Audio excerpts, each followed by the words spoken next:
வீடியோவில் நம்ம என்ன பார்க்க போகிறோன்னா, போஸ்ட் ஆஃபீஸில் பர்சனல் லோனுக்கு கொடுக்குற வட்டியை விட கம்மியான வட்டி விகிதத்தில் நமக்கு தனிநபர் கடன் கொடுக்குறாங்க. ஸோ அதை பற்றின ஃபுல் டீட்டெயில்ஸ் எல்லாம் இந்த வீடியோவில் நம்ம பார்க்கலாம். போஸ்ட் ஆஃபீஸில் ஏதாவது ஒரு திட்டத்தில் நம்ம சேர்ந்து எளிதாக நம்ம கடன் பெறலாம். அதுக்கான எலிஜிபிலிட்டி க்ரைட்டீரியா என்ன, எவ்வளோ வரைக்கும் நம்ம கடன் வாங்கலாம், அதுக்கு எவ்வளோ வட்டி விகிதம் கொடுப்பாங்க அப்படிங்கிறத இப்போ நம்ம பார்க்கலாம். போஸ்ட் ஆஃபீஸில் ஆர்டியில் நம்ம முதலீடு செய்கிறது மூலமாக ஒரு பெரிய நிதியை நம்ம உருவாக்கலாம். நம்ம ஒவ்வொரு மாதமும் ஸ்டாண்டர்டாக ஒரு தொகையை அதில் செலுத்திக்கிட்டே இருப்போம். 5 வருஷத்துக்கு அப்புறம் அது எக்ஸ்பைரி ஆகும்போது நமக்கு ஒரு பெரிய அமௌண்ட் கிடைக்கும். இது ஆர்டியோட ப்ரொசீஜர். இது மட்டும் இல்லாமல் இடையில நமக்கு பணம் தேவைப்பட்டால் இந்த ரெகுலர் டெபாசிட்டை மீறாமல் அது மேலேயே நம்ம கடன் வாங்கலாம். இதில் தனிநபர் கடனை விட குறைஞ்ச வட்டி விகிதத்தில் நமக்கு கடன் கொடுக்குறாங்க. போஸ்ட் ஆஃபீஸில் ஆர்டியில் கடன் எடுப்பதற்கான விதிமுறைகள் மற்றும் நிபந்தனைகள் என்னன்னு இப்போ நம்ம பார்க்கலாம். நம்ம போஸ்ட் ஆஃபீஸில் ஆர்டி திட்டத்தில் நமக்கு எவ்வளோ வட்டி கொடுப்பாங்கன்னா 6.7% கொடுப்பாங்க. இதில் நம்ம ஒவ்வொரு மாதமும் குறைந்தபட்சம் 100 ரூபாலேருந்து முதலீடு செய்யலாம்.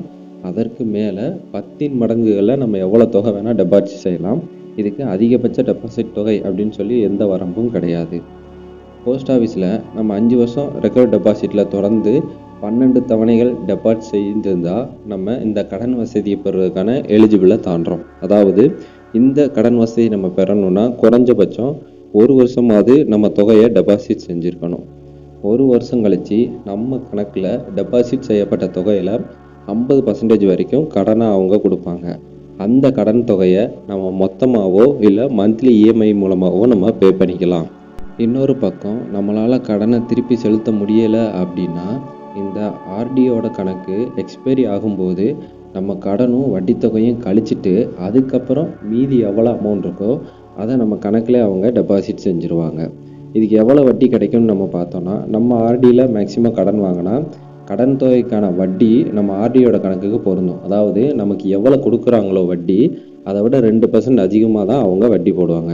தற்போது நம்ம ரெகுலர் டெபாசிட்டுக்கு 6.7% வட்டி தராங்க. நம்ம இது மேலே கடன் வாங்கினா வருஷத்துக்கு 8.7% வட்டியாக இருக்கும். அதாவது நம்ம வெளியில் தனியாக ஒரு தனிநபர் கடன் எடுத்தால் மற்ற பேங்கில் 10.50%லேருந்து 24% வரைக்கும் வட்டி செலுத்துகிற மாதிரி இருக்கும். அதே இது போஸ்ட் ஆஃபீஸில் பார்த்தீங்கன்னா நம்ம கொடுக்குற ஆர்டி வட்டியை விட ஒரு 2% அதிகமாக தான் இவங்க வட்டி போடுறாங்க. இதுக்கு நம்ம என்ன செய்யணும்னா, அந்த ரெஃபண்ட் டெபாசிட் கடன் வசதியை பெறணும்னா அதுக்கான ஃபார்மை வாங்கி பாஸ்புக்கோடு சேர்த்து ஃபில் பண்ணி கொடுத்தாங்கன்னா நெக்ஸ்ட்டு ப்ரொசீஜர் படி அவங்க அதை இனிஷியேட் பண்ணுவாங்க. இந்த வீடியோ உங்களுக்கு பயனுள்ளதாக இருக்குன்னு நினச்சிருக்கேன். இதை பற்றின உங்களோட கருத்துக்களை மறக்காமல் கமெண்டில் பதிவு செய்யுங்க. மேலும் இதே மாதிரி பல பயனுள்ள தகவல்களுக்கு நம்ம சேனலை சப்ஸ்கிரைப் பண்ணிவிட்டு மறக்காமல் ஃபாலோ பண்ணுங்கள். இந்த வீடியோவோட ஸ்பான்சர் பைமோட்டோ ஷாப்பிங் ஆப்.